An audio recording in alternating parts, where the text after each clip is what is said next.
sauce, carrots, ground pork, sugar, cornstarch, mola wrapper.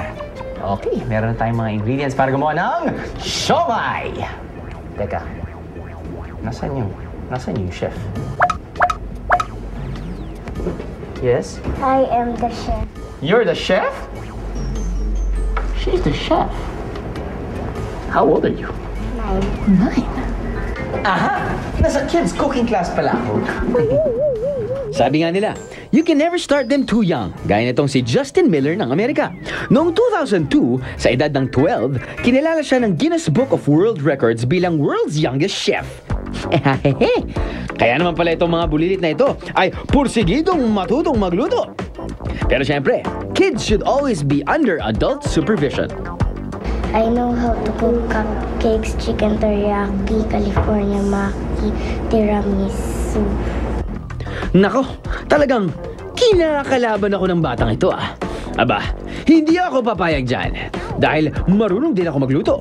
Let's put it to a test. Para malaman kung sino ang better chef,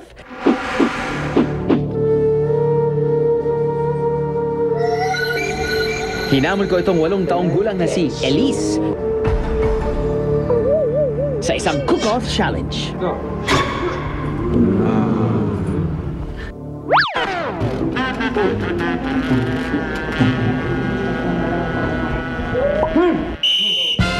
And off we go.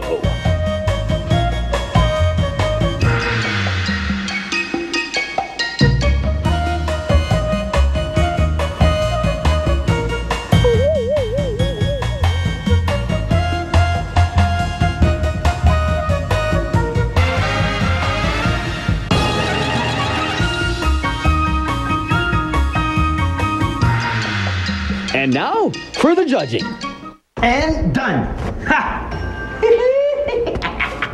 Let's see who wins now. I'm sorry, Drew, but that's not how you make siomai.